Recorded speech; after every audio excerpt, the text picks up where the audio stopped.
Hi, everyone. Thanks for coming to the Lunch and Learn today. Today we have a real treat. We have Dr. Jamie Hartmann-Boyce, who is an assistant professor of health policy and management at the University of Massachusetts Amherst, and a member of the Cochrane Tobacco Addiction Group, and as I'm sure many of you are aware, author of numerous very high impact reports. So very excited to hear her talk today entitled Financial Incentives for Smoking Cessation, Findings from the Latest Cochrane Review. Thank you, Eli. Thanks everyone for being here. I'm really excited to be here. I love coming up for this. So to start off with the review I'm covering today, most of it was a labor of love, but some of it was funded from the National Institute for Health Research, which is basically the British version of the NIH. I don't have any other conflicts of interest to declare. So I'm planning to talk for about 20 minutes and have plenty of time for questions. If we run out of time on questions, I'm also more than happy to take questions over email. I love talking about our Cochrane reviews, and as far as I know, I am the only Jamie Hartmann-Boyce in the world, certainly the only one on the internet, so really easy to find. So I'll start by talking a little bit about Cochrane, and then I'll cover the methods and findings of our incentives review and end with the implications that we drew from what we found. So for anyone unfamiliar with Cochrane, we are a global nonprofit that essentially exists to write really long and pretty nitpicky systematic reviews. We do this in a very pedantic way. We have a handbook that we follow that tells us exactly how we're supposed to do everything in these reviews. And as a result, they're typically really long, but we also always aim for them to be totally transparent, robust, and really focus not only on what the evidence shows, but how much we can trust it. Until March 2023, Cochrane had these Cochrane review groups that were editorial groups that were topic specific, and all of those essentially lost their funding in 2023, which was challenging for us. I'm a member of the Cochrane Tobacco Addiction Review Group. We've been around since 1996. So far, we're still managing to exist, so we are still getting funded to write reviews in this space, which we're very happy about. But for any of you in this room who we used to provide editorial support for, unfortunately, we can't do that anymore. So Cochrane reviews are a huge undertaking, and it takes a village to write them. This particular review is led by Professor Caitlin Notley at the University of East Anglia. Here's the rest of the brilliant team who helped out with this as well. This review has been published a number of times. So I think I first started working on this review maybe in 2012 and was involved in a couple of updates. And this latest update was published in January of this year. Cochrane reviews we like to think of as not totally static documents. We try and update them whenever we think new evidence has come out that might meaningfully change what people could do on the back of our review. So in terms of the methods for this one, our primary objective was to assess the long-term effects of incentives and contingency management programs for smoking cessation in what we call mixed and pregnant populations. By mixed populations, what we mean here are studies that are conducted in the general population regardless of pregnancy status. We also have a particular focus in this review on pregnant people as a group in which this intervention is often used, and where in the UK we actually have had a lot of progress in terms of those schemes being rolled out in real life. Our secondary objectives were to investigate some of the nuance here. So one of these was whether or not the effects of these programs continued even after the incentives stopped being offered. And we also wanted to look at differences in reward schedules and the way that they were set up. In terms of our inclusion criteria, in order to be included, the studies had to recruit people who smoked combustible tobacco at baseline. They could be motivated or unmotivated to quit smoking. They had to test some sort of financial incentive program for people to quit smoking, and these could be allocated at the individual or at the group level. They had to be compared to some sort of minimal control or another active stop smoking intervention, which could have included incentives offered on some different schedule or in a different amount. They had to, in order to be included, report on smoking cessation outcomes at 6 months or longer if they were in mixed populations, or at end of pregnancy or longer in pregnant populations. With Cochrane reviews, we're always looking not only at benefits, but also at potential harms. And so we also collected data on any possible negative impacts in this space. As you can imagine with behavioral interventions, that tends to be a difficult thing to measure and report on. And we're interested only in randomized controlled trials. We searched 4 databases and 2 trial registers at the end of November 2023. We also did some manual screening of references and things like that. Our screening and data extraction follows standard Cochrane methods, which means everything is done independently, in duplicate, by at least 2 reviewers, with any discrepancies resolved through discussion or referral to a third reviewer. So as I mentioned, one of our big focuses in Cochrane is not just what do the studies show, but how much can we trust them? And that means that we assess each study for potential risk of bias. We do this using a modified version of Cochrane's risk of bias version 1 tool for randomized controlled trials. We cover all the domains it suggests, but we use particular parameters specific to tobacco cessation studies that have been developed by our group. And this just means we can apply them consistently across studies. We have a paper summarizing those, which if you're interested, you can take a look at it. We've written it both from the perspective of people doing systematic reviews, how do we judge these studies, but also potentially from the perspective of trialists who are thinking about how they might minimize bias. Using this tool, we assess each study individually across a number of specific domains, and we judge each of those domains to be at high, low, or unclear risk of bias. Unclear is only used if we don't have enough information with which to judge. As well as judging each domain, we judge each study to be at an overall risk of bias. If any one domain is judged to be at high risk of bias, for us, that makes the entire study at high risk of bias. If all of the domains are judged to be low, that means it's low risk of bias overall. All the others are judged to be at unclear risk. In terms of synthesis or fitting all the pieces of the puzzle together, here again, we use pretty standard methods across all of our reviews. So we pull outcome data using Mantel-Hansel random effects models with results reported as risk ratios with 95% confidence intervals. We use adjusted estimates wherever possible for cluster randomized controlled trials. We treated those studies carried out in mixed populations separately from those carried out in pregnant populations. And we also conducted an exploratory meta-regression, trying to see if there was any signal of an association between the effect size in these studies and the amount of the financial incentives offered. In Cochrane, as well as with many other journals and guideline developers worldwide, we evaluate the overall certainty of the evidence using something called the GRADE framework. And what the GRADE framework is really telling us is how certain are we in our results? Do we think they might change? This can range from high certainty evidence, which means we're really confident that if more studies came along, they'd be very unlikely to change our overall interpretation of the effect, to very low certainty, where we mean another study could come the next time we update the review and completely change our conclusions. We evaluate the certainty based on 5 domains.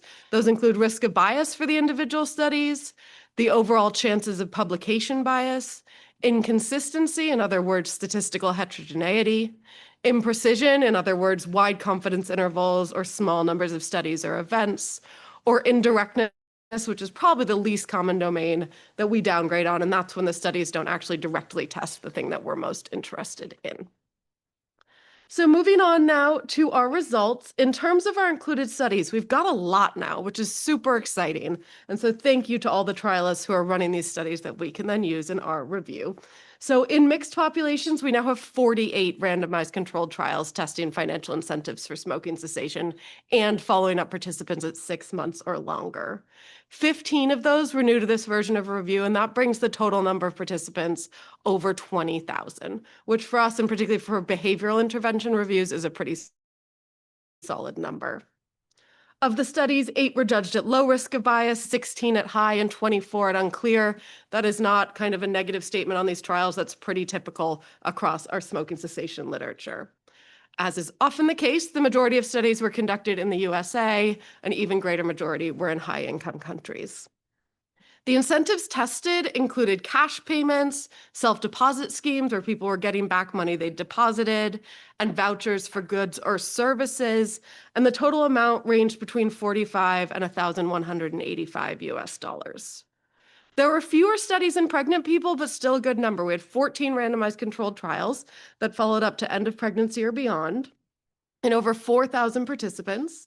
Of those, 4 were judged at low risk of bias, 3 at high, and 8 at unclear, and 11 were conducted in the US. So again, majority of trials coming from this country. I am not expecting any of you to be able to read this, especially since it's cut off at the very top, but that is showing our 48 studies which are looking at financial incentives in mixed populations. Here we have high certainty evidence of benefit of financial incentives. Just zooming in on the bottom there, what we see is a risk ratio of 1.52, meaning those randomized to the financial incentive arms were about 50% more likely to achieve abstinence at 6 months or longer than people randomized to the control conditions. And we have confidence intervals that are really relatively tight, regardless if you're looking at the lower or upper limit. It shows a substantial benefit, and it doesn't include the possibility of no difference, meaning in statistics speak, it is a very statistically significant finding. When we removed studies at high risk of bias, it did not change our estimates in any meaningful way. Also, when we looked at whether those studies that provided incentives at the longest follow-up point differed from those that didn't, we saw no clear evidence of a difference. So it looked like even after incentives stopped being offered, these benefits persisted, which is really reassuring to see. We couldn't see any clear differences in effectiveness when we compared deposit-based schemes to reward-based schemes. But some caveats about that. The best way to test that is via head-to-head trials, and there were only 2 of those. Those didn't find a statistically significant effect, but what they did note is that in the real world, of course, it might be more difficult to enroll people into those deposit schemes in the first place. However, once you do so, there's no clear evidence that effects were going to differ. In the pregnant population, here we have, for the first time, high certainty evidence. So the previous version of the review, we had moderate certainty evidence because we didn't have that many studies. There was still some imprecision. Now we have high certainty evidence that for pregnant people being randomized to the incentive arm of these studies more than doubled their quit rates at end of pregnancy. When we removed the studies at high risk of bias, it again made no difference to the findings, meaning we are really certain about this finding now, which is exciting. Within those pregnancy trials, there were also a few which compared what we call contingent rewards versus non-contingent guaranteed fixed payments. All of them were contingent on abstinence, but what this means is that in one arm of these trials, you would only get your payment if you were also abstinent the time before. Whereas in the other arms of these trials, it was really just whether or not you were abstinent on that week that they were checking. If you hadn't been abstinent the week before, but you were abstinent this week, you were going to get the same amount of money regardless. And what these studies show, there was still some imprecision, so the possibility of no difference. But in general, we saw that these contingent rewards, right, where they built over time contingent on whether or not you'd been abstinent at the previous follow-up point, seemed to be more effective. One of the nice things I think about working on Cochrane reviews and in this area is that over time, once we see really clear evidence that something is effective, we get to start seeing trials that are doing these head-to-head comparisons, trying to figure out, okay, we know it works, how can we optimize it? How can we make sure it works the best? And that's what we're seeing here. I'd mentioned that we did that exploratory meta-regression looking at possible associations between amount of financial incentive and the overall effectiveness. This is a really limited way to look at this. I would not draw any major conclusions from this, but we didn't find any evidence of an association. There's some important caveats here. First of all, this is totally an indirect comparison, right? So there could be all sorts of other confounding factors or differences between these studies that could be impacting what we're seeing.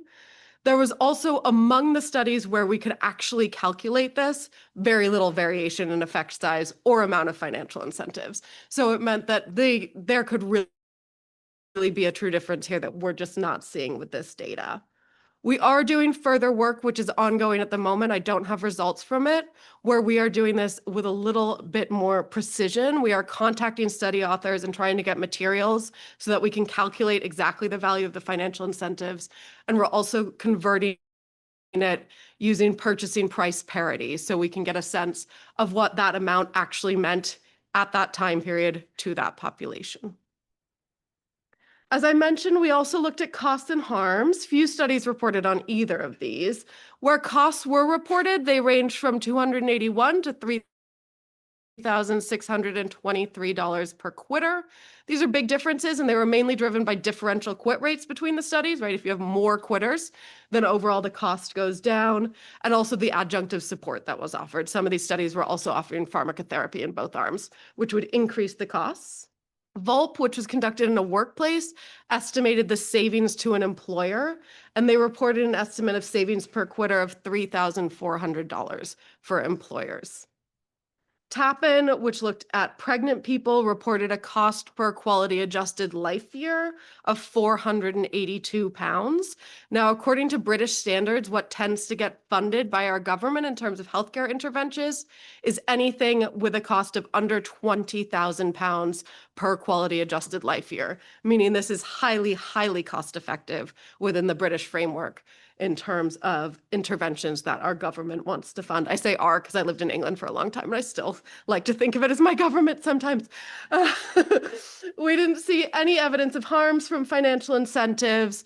We know going into this, so there's a lot of concern about, oh, is it going to drive more deception? One way to look at this is compare self-reported quit rates to biochemically validated quit rates in people in incentives versus control arms, and we didn't see any real evidence of any difference there. It's also noted that one of the things that sometimes peer reviewers say we should look at as a potential harm here is the idea of someone's motivation for enrolling. They're like, oh, but maybe people are enrolling in these trials not because they care about quitting smoking, but because they care about money.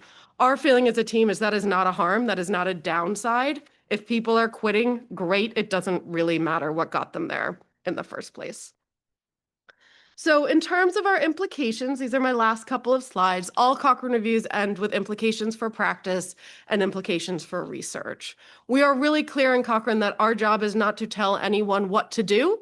It's just to say, here are some of the implications that you might consider when you're thinking about making policies or clinical decisions or personal decisions. So we note high certainty evidence that incentives boost long-term cessation rates, and that effect appears to persist following the discontinuation of incentives. Also really happy this time around that we had high certainty evidence that these work in pregnant populations as well. Even low to moderate value incentives, some of these studies were really not offering a lot, appeared to achieve sustained success rates. We noted that these deposit refund trials might be prone to lower rates of uptake, but once people actually enrolled, seem to show similar, if not greater, levels of success. That our levels of deception were low, and we did put in there as a little like meh to the peer reviewers that the motivation for entering an incentive-based cessation scheme may be less important than the eventual engagement when it comes to promoting smoking cessation. We also summarized that this evidence shows that this is a highly cost-effective way to help people quit smoking. In terms of implications for research, as I mentioned, we know it works, so let's figure out how to optimize the benefits. Let's figure out how it makes the most sense to deliver these. So we want to see more trials which have head-to-head comparisons between amounts of incentives, schedules of incentives, how they're awarded, types of incentives. We'd absolutely love to see further trials in lower and middle income countries, which is pretty much the case for every single thing that we review. We were thinking about if we were able to do it in the future, some sort of analysis where we were able to evaluate incentives as a mean percentage of study participant income, because otherwise it is just really hard to be able to say what is a meaningful, what's an ideal amount to be able to offer people. We've recommended that implementation affordability and cost effectiveness should be tested in real world settings, and that we really don't have many trials at all that look at deposit versus reward kind of based schemes in pregnant people, and we'd like to see more of those. So that is it for me. There's way more in that review than I have covered in these 20 odd minutes, and I am more than happy to take questions.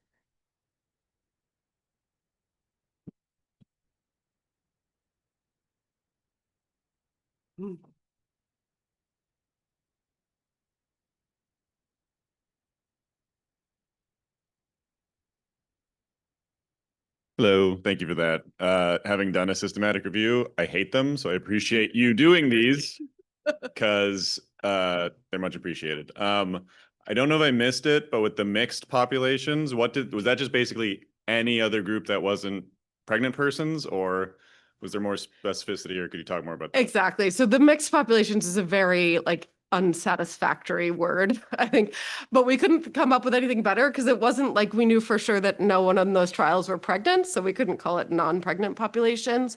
Most of these were just in general populations of people who smoked, but there's a growing body of trials. I want to say it was like 9 or 10, but don't quote me on it, that were specifically in people with other substance use disorders.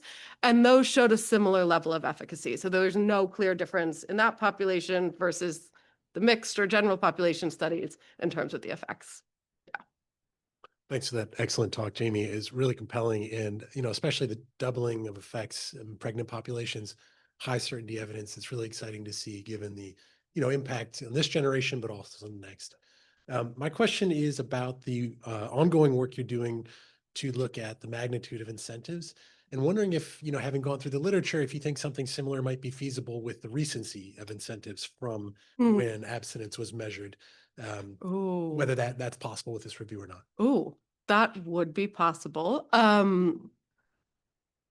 Again, I think it would mean the only way to really do this with any precision is to get that data from each of the trials. But if we're going back for the protocols anyways, that's certainly a possibility. One of the things we'd want to make sure is that there was enough variation to justify that. But yeah, I like that idea. Thank you. That was very encouraging news.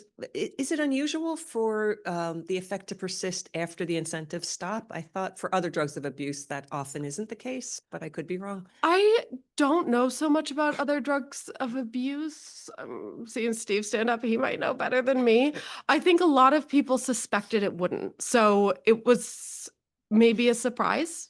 And when we first did these reviews, if you look back to the earlier iterations of them, we had a lot of studies which didn't follow up after incentives ended. And it was a major kind of caveat, right, that was put on everything. We don't know what happens afterwards. So it's great to see more of those trials doing that and showing a sustained effect. In our trials with cocaine, we showed effects that lasted as far as a year or a year and a half after that, after the incentives were discontinued. But the incentive intervention was combined with this intensive counseling. So it was that package that showed the sustained effects. But yeah, I think if we had done large enough trials, just with incentives, I think you would see a beneficial effect after the incentives are discontinued, like we're seeing in the reviews with smoking, in that you just think about it from a reinforcement perspective. People have help to get away from the drug, and then they get off in the different directions. But there's also certainly going to be, a good amount of relapse, and that's true with the pregnant women for smoking cessation.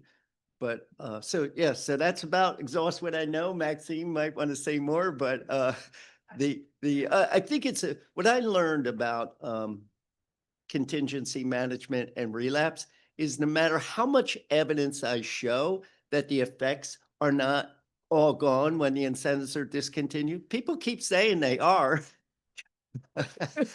So it's one of those things you can't seem to penetrate with evidence.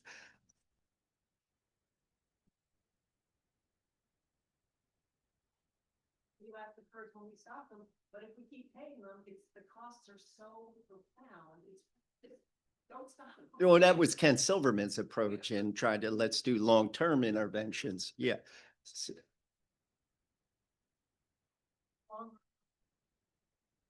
Yeah. Yeah.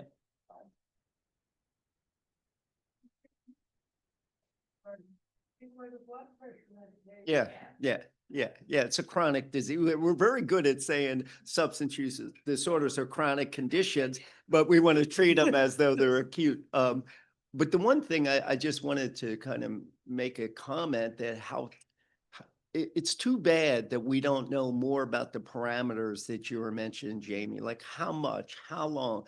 And I think one of the things was at some point NIDA started saying, we know it works, and so we don't want to hear, but kind of, I don't know, turned a deaf ear to all these unanswered questions about what duration and what magnitude, and a lot of those kinds of studies. So we should still do them if we can find funding, but now that there's a move towards some implementation, say with the psychomotor stimulants in California's, they just have to, they kind of had to do it on the fly because those parametric studies were just never done. It's And- frustrating because it gets funded in pharmacotherapy, right? You Yeah, can yeah, really yeah. clearly track, like, we figured out and our team Yeah, yeah. worked, and then we started figuring out combinations. Yeah. Thanks. Yeah. So yeah, there is like all the work that we have done suggests there is a magnitude effect. How much you pay is going to increase the effect size. But I want to follow up Eli's point. So we did I think it's 2007. Jamie, you may have seen a Lucier et al. It was published in Addiction, but it was a meta-analysis, our first effort ever at a meta-analysis. So it's not Cochrane standards, I don't think, but we did look at delay in delivering the incentive and magnitude, and both were significant factors. And I think they may have been the only ones that were. Yeah. It was very consistent with reinforcement. Yeah. I have like a personal bias against meta-regression. I just think there are so many other things that differ between trials, that some of which are known and some of which are unknown, and we rarely have a sample big enough that we can adequately control for all of those different factors. So I think if we could get more head-to-head studies, I'd love them. Yeah.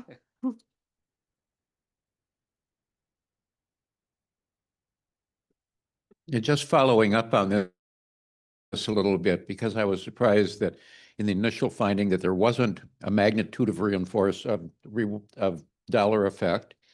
And so, but it looks like within different trials there is.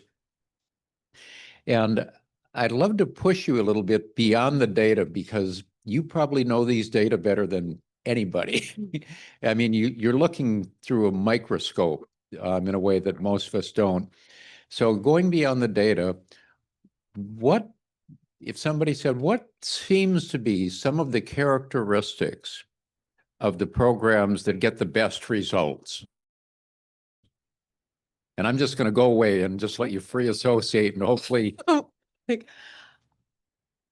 Okay, so it's a combination of two different things. One is the population, right? In terms of who is enrolled. If you're looking at absolute results, you're going to see higher rates in the populations that we know have higher quit rates, right? People who are motivated to quit, people who are higher income, people based in the US, people have access to continued support if they need it. I also think I don't know what we call them, the adjunctive interventions provided are important. I'm sorry, I'm going back to the data here. I can't help myself. We did I think we published it in 2020, what we call component network meta-analysis of behavioral interventions for smoking cessation, where we brought together data from over 300 trials and looked at all of these different behavioral interventions, how they compared to each other, and also for any evidence of potential interactions. And what we found, interestingly, was that really an additive assumption tended to hold, right? And so, meaning that if you added additional interventions onto financial incentives, right? Like, let's say tailored text message support came out as a really kind of useful thing in this. And the few studies that look at tailored text message support in combination with financial incentives definitely seem to suggest that that's something to explore further. So I think the other behavioral support we offer alongside has a big role to play. Yeah. Sorry, I made you nervous about. It's like, oh, my Cochrane framework can't do it. They take your Cochrane calling card or I something. You do. I know.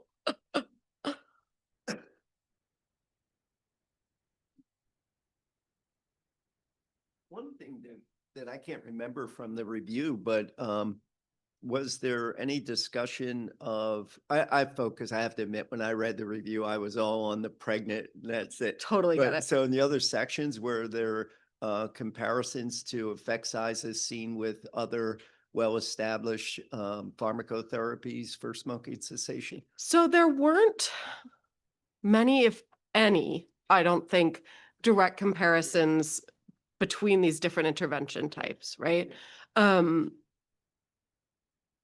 And it's something, how useful that is like those two things don't have to be mutually exclusive, right? So maybe it's not that useful to directly compare them, but if we think about like resource being finite, then it is probably useful to think about that.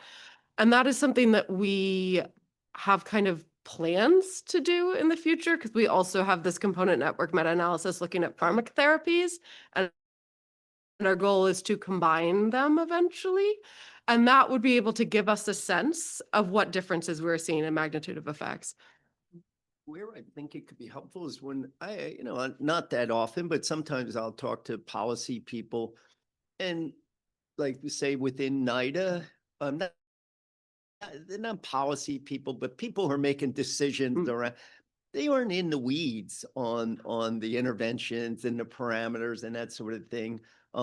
So they read the meta-analysis that you shared today, but like unless there's some discussion of, well, these effect sizes that we're reporting here are comparable to what we're seeing with NRT or we're seeing, Yeah. I'm not sure they would know. Yeah. They can't intuit that. No, it's true.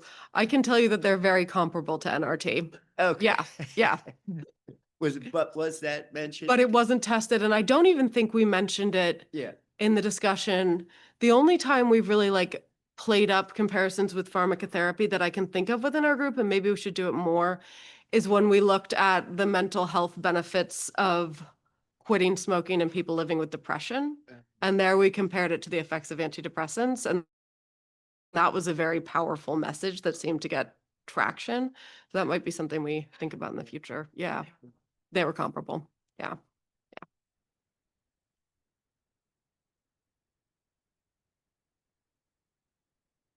Sorry, I walked in late and didn't hear the whole talk, but were there studies that combined NRT and incentives, or was this all strictly behavioral? Some of them did, but in those studies, the control arm also received NRT. So essentially the pharmacotherapy was balanced across arms, making it difficult to say,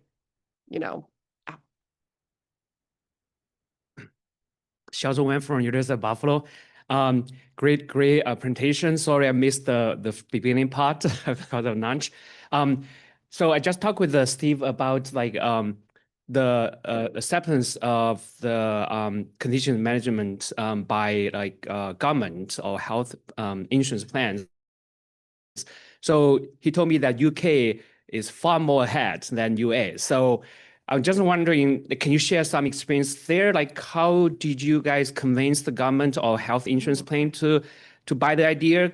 So we are pretty slow here. People always say we should not pay people to do the behaviors that they're not supposed to do. So it's kind of individual responsibility rather than you use the taxpayer money to pay them. So what's your suggestion? It's a great question. So what I would say is in the UK, that's really only been the case for pregnant people, right? So the UK has been really good and quite successful at pushing that forward.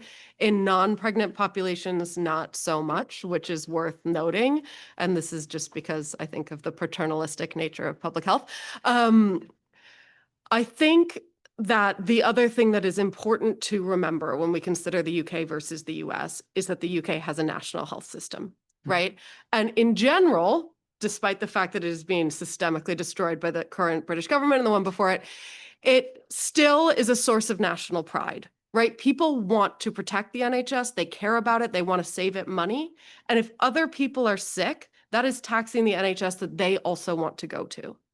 And we don't have that same thing that we're dealing with here in the US. I think the existence of the NHS has helped fuel a lot of the smoking services offered in England. So I don't smoke, but I can see that you smoke and we're both using the same healthcare system. We're both seeing the same doctors. And I think that does kind of shift how the public thinks about it. Also, it just does not have as much of this rampant feeling about individual responsibility for health as we have in this country. Yeah. Great. Thank you. Yeah, no problem.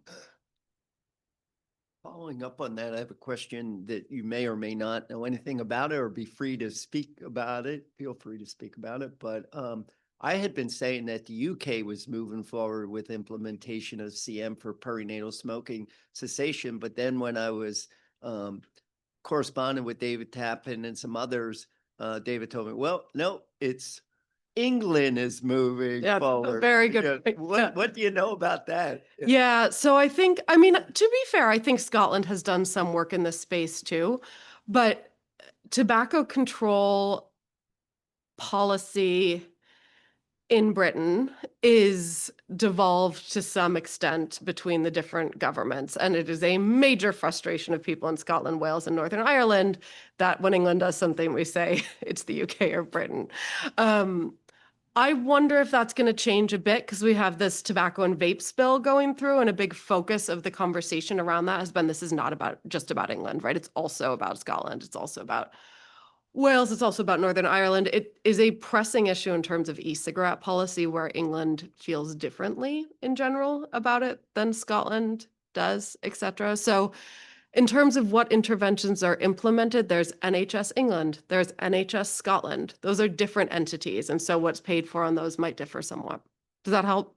Yeah, Yeah, it does. yeah. So you're not gauging that it had anything specific to do with incentives per se and the different perspectives, but just what was prioritized among the different governments at the time? That's my guess. I mean, I don't know for sure. I wasn't in the room, No, but but yeah, when you that see makes differing sense. policy, that tends to be, Yeah. yeah, what's happening. I was, yeah, I was a little surprised because Tappan's located in Scotland. I almost sensed a little disappointment on his part when I'm he had to tell me I sure. was in England. Yeah, and Scotland has higher smoking rates generally than England Yeah, as well. Yeah. Yeah, yeah. yeah.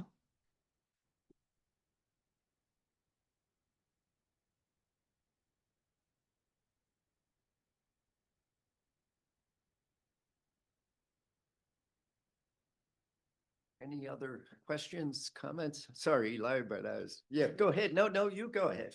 Yeah. Any other questions? Didn't mean to start jumping in with your chair. Well, thanks again. That was a wonderful talk.